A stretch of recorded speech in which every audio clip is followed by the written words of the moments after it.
Hi, I'm Richard, the host and GM of the D20 Future Show, the world's premier D20 Future podcast. We play the tabletop role-playing game D20 Future, and we put it out as a show. And sometimes, we are idiots. When a giant spider was attacking an old woman and you killed it. The giant spider, not the giant spider. That is not enough to seduce a security guard. Strongly disagree, but... Okay, you are not that hot. Alright. Strongly disagree. Date me, I rolled 26. They are not player characters, they are not my book. Things got a little too crazy, but we're here now.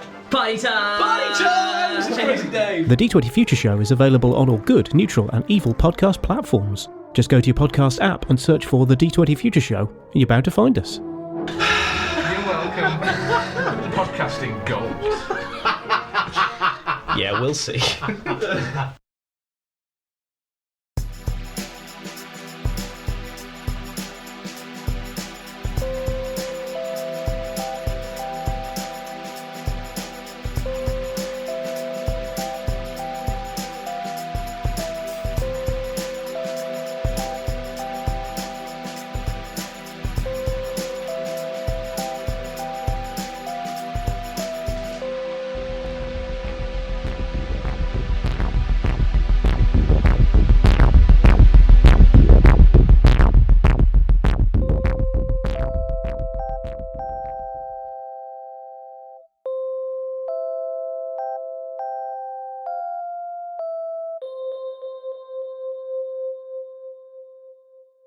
Welcome one and all to Merely Role Players, where theatrical people play role-playing games. I'm Matt Boothman, I'm your compère for this season, for this Backstage episode of our main house show.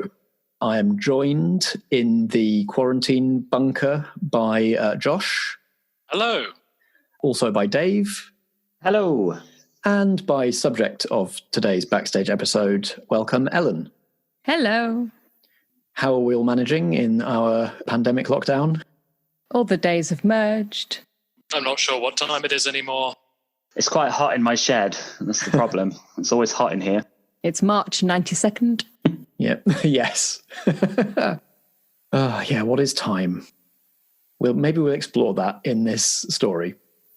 In any case, Ellen, tell us, if you would, which Monster of the Week playbook you picked and what drew you to it. So I picked the Spooky, which is a character that has some kind of supernatural or magical abilities that they don't necessarily have full control of. I like the idea of this character because I quite like the idea of being presented with situations that I haven't personally expected and having to think on the spur of the moment how I'm going to deal with it. I've always enjoyed reading and watching characters that have sort of thrown themselves into something that they've just discovered. Things that are more powerful than they first seemed, that have greater meaning than they thought they were dabbling with. I think it's quite an exciting character to play. That sounds very cool. Have you got any examples of that sort of character that you've got in your head? Yeah, the first one I think that was presented when we were talking about it was the idea. It was Willow from Buffy. Which, she was my favourite character in Buffy anyway, for lots of different reasons. But she became so much more interesting as a character when she went from being the nerdy best friend to somebody that, I can do a little spell, I can make some fire, I can make it rain or whatever, to suddenly this huge amount of power coming into her and her having no idea how to deal with it, and it completely altering her motives in a lot of her storyline especially. It kind of corrupted her. She went from someone who was very innocent to someone really quite dark, and there was quite an internal battle there. I was actually thinking about, I don't know if you read Terry Pratchett at all, but the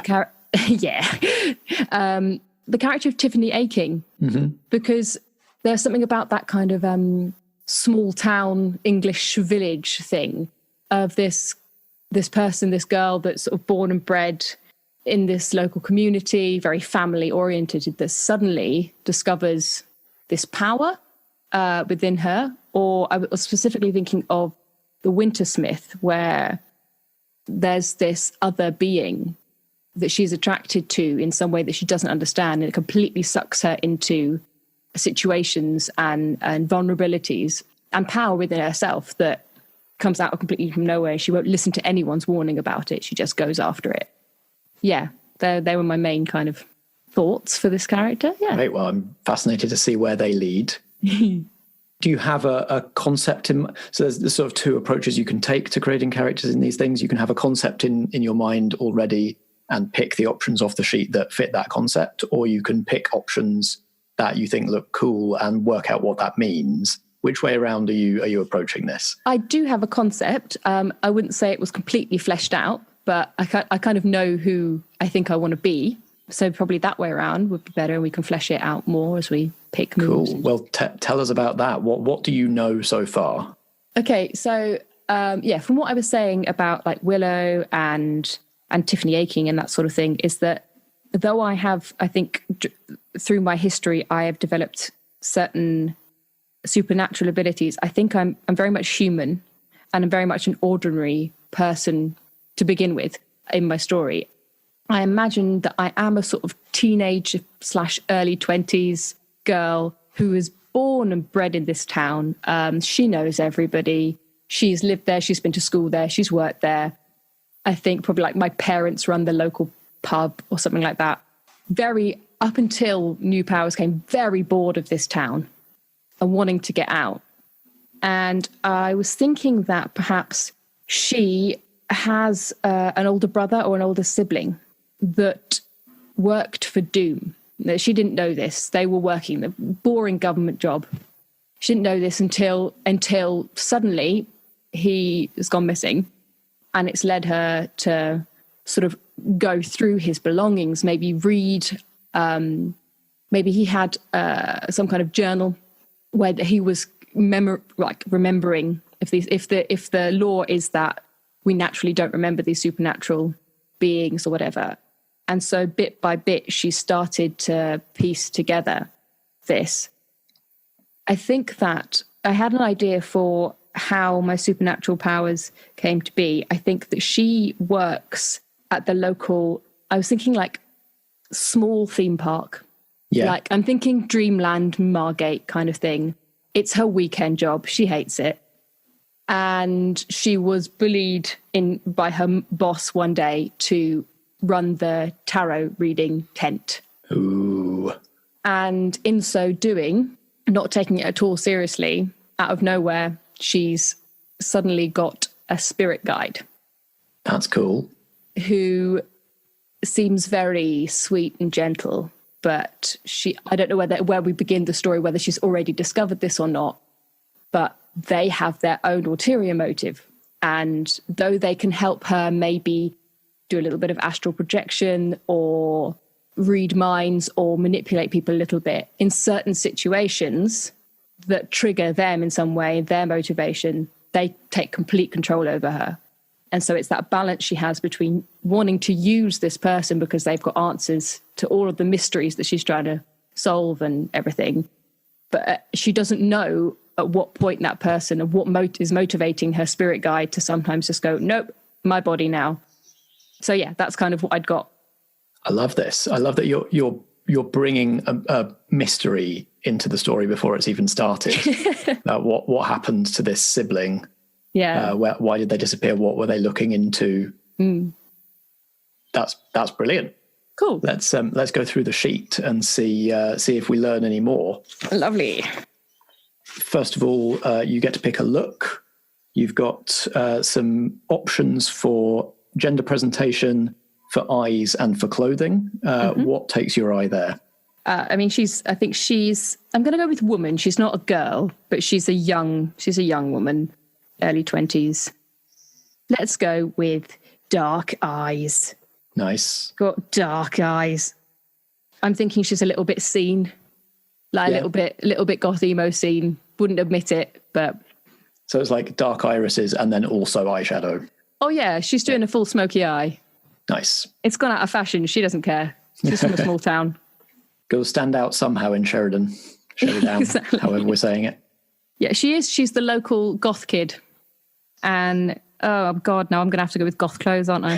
Okay. You don't have to. You can buck the trend if you want to, but if you want to lean into it, you can lean into it. I'm going to You go. have to wear a studded belt. You had no choice. I'm going full goth, but can I add like that it's a bit more of a sort of a hipster goth. She thinks that she is super trendy. I mean, I don't know the young person's language nowadays. Super trendy. She thinks she's super trendy. When is this? When's this game set, Matt? Just out of interest, is it set in 2004? Because if it is, then you are super. Sadly, it's set now, so maybe a little behind. I'm literally just going off like what was the look when I was a teenager / early teen, and that's it. I don't know what people like now. I'm old. It can be general modern day rather than necessarily exactly today. Yeah, I mean the 90s are in fashion now, so cool. Yeah, they're coming back. So what about stats ratings? So the spooky always gets weird +2. Yeah, which seems very natural, but you get various different other options. Have you made a decision, or would you like to throw it open? I think I have, but I'll just put it out there. So I don't think she has any charm at all. Like, I think she's belligerent and a bit grumpy and stupid town. So I was looking at the charm 0, and the only one that has charm 0 actually kind of makes sense that she's got sharp and tough. Oh no, hang on. There's a charm -1. I did not see this. Yeah, how uncharming is she? Well, I'll go home. No, okay. So I've chosen one, and I think I'm gonna go with obviously weird +2, tough and sharp +1, because I think if that's this kind of character that I've been going for, she is determined to figure out, and she's kind of reckless in her determination. Cool, a -1. And charm 0. She thinks she's cool, but she real ain't. And she is not the charming girl about town. It makes sense if she's kind of a little bit belligerent with people that she wouldn't necessarily be able to keep her cool in a charged situation either. Yeah. That's how you are represented numerically. You now also get some moves. Oh, yeah. There are 1, 2, 3, 4, 5, 8 moves to pick from, and you get 3 of them. Yeah. Do you know which ones you want, or shall we go through them? I have an idea, but I haven't completely decided, I've got to be honest. Okay. What's your idea? So I thought the ones that made most sense with what I was going for was telepathy. So I can read people's thoughts, put words in their mouth. And I think that can be sort of half a power that my spirit guide gives me and half a power that he or she has and takes control of me to do. I quite like that I can investigate or read a situation. I don't have to talk. I don't have to speak to someone. I can manipulate someone or get information with my brain. Yeah, I can see that being something that, like, when you're first meeting this spirit, that they would definitely be able to sell that as like, hey, you're not that great with people, but I can make it so you don't need to talk to them. Totally that. Yes, totally that. The other that seemed suitable was the sight. So you can see the invisible, especially spirits and magical influences. You may communicate with or even make deals with the spirits you see, and they give you more opportunities to spot clues. That makes a load of sense as well. Yeah. And we've established we have spirits. There is like a wood fae spirit community that you could tap into there. Mm-hmm. Yep. And then the other one I was thinking, I'm kind of split between premonitions and tune in. Okay. So premonitions gives you a vision at the start of every mystery that you're in, which you can then, if you try and prevent it coming true, you get bonuses. Mm-hmm. And then tune in is kind of like a telepathy extension, but that also works on monstrous things. You can attune your mind to a monster or a minion and sort of see through its eyes and get answers about where it is and what it's up to. If I can throw my 2 cents into this, I think that, thank you. I think that tune in for me was the obvious one when I was reading through your moves. That seems to be the obvious one to me, that everything that you do seems to be about reading people and perhaps slightly manipulating them and knowing what they're going to do. You've almost got a bit of a divination act about you as well. You're able to see one step ahead. And I think with monsters, that can be quite interesting. You know, what's it going to do next? Who's it going to target? How can you read them? Not because you're good at social interactions, but that you've just got this strange power that you can just get inside people's brains. And maybe that's why you're not particularly charming, because people don't like it when you get inside their brains. Yeah, it makes total sense. That'd be my thought. Wicked. Yeah, okay. I like that.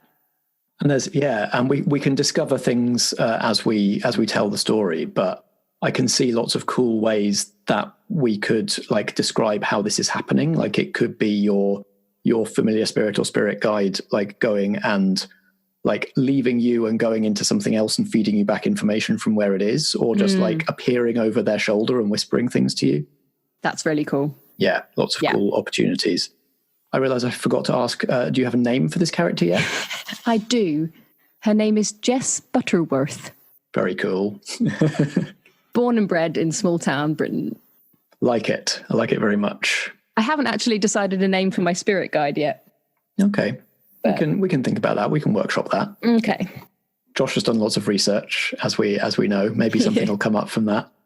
As long as it sounds hilarious when it's said in a West Country accent like Butterworth is, then we'll be okay. Well, in my head, she is that like, or who wants a pint character. She's got nothing else to do in the village, so she's either getting chucked out of the pub, or she's hanging around the post office, or she's just sort of wandering the high street. Exactly. So we get to decide for you what is the dark side of your powers. So what is the downside that your spirit familiar has? Mm-hmm. You get 3 tags from this list. What do any of those take your fancy, or shall we go through them? Yes, I had already kind of put a marks next to a few. Yep. Which were poor impulse control. Sounds about right. Greed for power. Ooh, okay. Dark bargain. Mm-hmm. And rage. Because I feel like if this spirit guide is going to have a negative side, I think it's got to be quite dramatic when it comes out fully. And there has to be some kind of real threat there. Otherwise, I'd be totally reckless in how I use that power. There has to be something that's actually dangerous. But yeah, I like the idea that there is something going on with whatever spirit this is. There's something that they're trying to achieve, whether it be power, that's kind of encouraging me to act recklessly, impulsively, and everything. Cool. Okay. So definitely poor impulse control, definitely dark bargain, because that gives us lots to play with. We know that this spirit has an ulterior motive. We just don't know what it is yet. Mm-hmm. So then the other ones were rage or greed for power. Yeah. So I guess which one are we keeping and which one are we dropping? I think let's keep rage. Okay. You said belligerent a couple of times, so that definitely makes sense. Yeah. Cool. Yeah, so it's sort of like maybe if she was a bit caustic anyway, and this is just like playing up that side of her now. Yes, I think totally. Like it taps into that, and what naturally in her is a kind of a piss off attitude becomes something really dangerous that isn't her, that she suddenly has no control over. It's got a very sort of angry poltergeist feel to it. Yeah. You know what I mean? If something isn't going the spirit's way or isn't going her way. Yeah, totally. The house starts to shake and trees start to sway and, cracks begin to appear in the road and whatever else. I think that's cool. Or with the powers we've picked, maybe it's everybody around you starts getting a headache. Oh, nosebleeds. Nasty. I quite like that, because I think that if it is taking the worst sides of her natural personality and making them more dangerous, then as a character, she's going to have to learn to self-moderate and be calmer and be more approachable and a pleasant person, so that this doesn't take control of her. So, yeah, looking ahead to some character development. I like it. Thank you. All right. Last thing on the sheet is that you get some gear. You get a couple of weapons, and I'll be interested to know where Jess has got them from as well, because there's some reasonably serious stuff on this list. Yeah. What do you fancy from there? So I've got a .38 revolver, a 9mm, a hunting rifle, a shotgun, or a big knife, which is, okay. It's quite tricky to see how you adapt this game to play in a place where firearms aren't quite as readily available as they are in a country that we won't name. Everyone and their mums is packing around here. Maybe that's it. Yeah, 100%. Well, My first thought was Shaun of the Dead and the Winchester, and there being an old rifle above the bar. That's cool. That if her mum and dad run the pub, the gastropub round the corner, and she has nicked that and replaced it at some point. Ooh, yeah. But I know nothing about guns. You could also have, if you've been going through your government agent siblings stuff, then you could conceivably have found a weapon in that as well. That's cool. So there's not too much difference between them in game terms, the different guns available here. The only difference, as far as I can see, is that the hunting rifle can shoot a bit further than either of the pistols. The 38 is slower than the 9mm. And other than that, it's all a bit much of a muchness. All right, then. I can see a government agent being armed with a 9mm if you wanted to flavour it that way. Okay, let's do that. Okay, so yeah, a 9mm that I have discovered amongst my siblings' possessions, which I don't know how to use yet, but is in my possession. Did I get 2? Yeah. Blimey. Oh my gosh, she's going to have 2 guns. small town with an angry sidekick. Blimey. Oh, crikey. Okay, no, I don't want to have 2 guns, I've decided. I think that's overkill for the character. I think I've got a gun. I haven't used it yet. I don't know how to do it. And I'm going to go with a big knife. And that can just be a kitchen knife. And literally, I was thinking of a chopping knife. Yeah. Tiffany Aching style frying pan to the face. Okay, so definitely a big knife. And then we had those 2 options, the legacy gun from the sibling or the gun from the pub. Which one of those feels more fun to you? I do. I like the legacy gun. I think it's a bit less silly, but I think it's a bit more interesting in terms of plot and story. Cool. There we go then. There are introductions to be made that are also on the sheet, but we will save that for when we're actually playing the game. So just a couple of other things. Do you have a name for the missing sibling? No, I don't actually. I didn't. Someone Butterworth. Oh, what was your first name again, Ellen? Miss Butterworth? Jess. Jess. Is this sibling older or younger? Not that it makes any difference whatsoever to what their name is. But I was imagining older brother. Okay. Someone that I kind of idolised when I was younger, before they buggered it. How about a Thomas Butterworth? Thomas Butterworth. See, I'm just thinking James, so it's Jesse and James from Team Rocket. But do you have a cat as well? No. Meow. I like Thomas. Thomas is nice. Cool. All right, Thomas Butterworth. What did he discover? We will find out maybe. So now that you've discovered that there's more to the world than everybody else remembers, and you've sort of discovered this through his personal effects, so the DO, they stop themselves forgetting with a combination of things like hypnosis or like mnemonics that they have to keep repeating to themselves. It gives them a bit of a weird reputation in government that they're always mumbling to themselves, especially the new recruits. So you could have found his notes on how to do that and be doing it his way, or you could have found your own way of remembering these things. What do you think is your technique? So I think that I found his journal that is written in some kind of code that was what he was using to remember everything whenever he was coming home to visit his family, to make sure that his work, he didn't just forget what his job was. I think I found that, and I've been decoding it, and I keep it with me all the time, and I'm adding my own bits, and maybe I haven't completely decoded everything. There's stuff that I don't understand or remember properly yet, but that I'm keeping a proper like scrawly diary bit stuck in, and biro doodles and that, which is like in my pocket all the time. Cool. It also occurs to me that your spirit is probably constantly whispering stuff to you as well. That is a kind of constant that presence in your head is a constant reminder that things are not as they seem. Not going to be a surprise every time they speak to me like, oh my God, who's that? Yeah, I'm not going to make you... Wonderful to see you role-playing that. Wake up in the morning world, a ghost! And then just do that every single second. Just a constant Groundhog Day. Oh, God.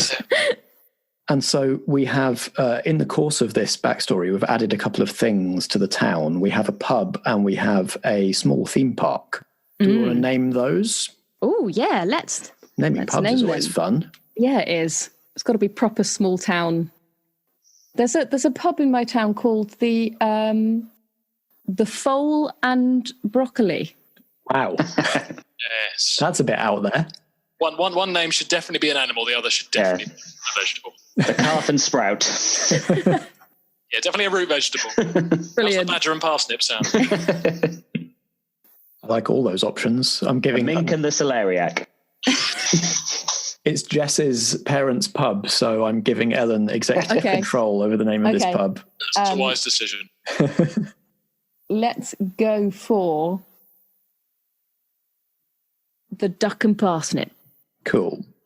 The Duck and Parsnip. Going down, Duck. Welcome to the... See, we're setting this down in the north. It's the Duck and Parsnip. The Duck and Parsnip. Lovely. And the theme park, would this be a name apostrophe S, like a Polton's, that kind of thing? Or what do we think? Possibly. I mean, yeah, the thing that I immediately thought of was Dreamland.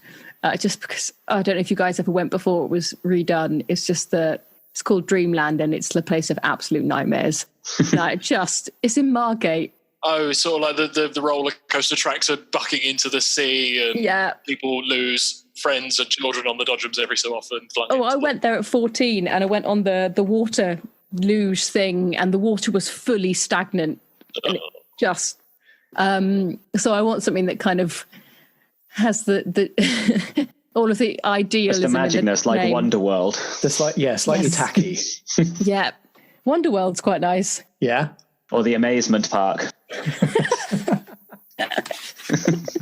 Whatever you decide to call it, can the slogan be the happiest place on earth? And Disney just haven't quite cottoned onto it. It's that. Yes. Nice. Yeah, I'm writing it down. Cool. I like Wonderworld. I like, what did you say? Amazement Park. Amazement Park. Can we go for Amazement Park? I think that's bloody brilliant. Yep. If that's canon now, Matt, could the final chapter of Jess's story be Jess against the Disney executives and lawyers that arrived to shut the place down? Thrilling stuff. They're the real monsters. Brilliant. So final question is, Jess has decided to join this organisation that's stepping in to defend the town where the government will not. Why? Why did you join up? I think almost certainly my chief motivation was finding out what on earth's happened to my brother. And if he was working for the organisation, what happened to him and whether it's a cover-up. And I think that the whole spirit guide thing has happened since then. And there's a definite personal ambition there that suddenly there's something in my life that makes me special, that I knew that I was bigger than this town kind of thing, that I want to prove myself and I want to be part of something that's bigger than the life that I've been told I was going to grow up into, Going to show this town that it needs me more than I need it. Big fish, small pond kind of thing. My town. Brilliant. Cool. Anybody got any more questions about Jess Butterworth? Who runs the theme park? I don't know. Do you get on with them? I think I probably have a bit of a love-hate relationship with them, that they act as a bit of a mentor-y uncle figure to my rebellious teenage ways. So they let me get away with a lot of nonsense, but I complain about them a lot too. We'll have to meet that person. Mm-hmm. But for now, Ellen, you're ready to play. Woo! Hey. Yeah. I'm Jess.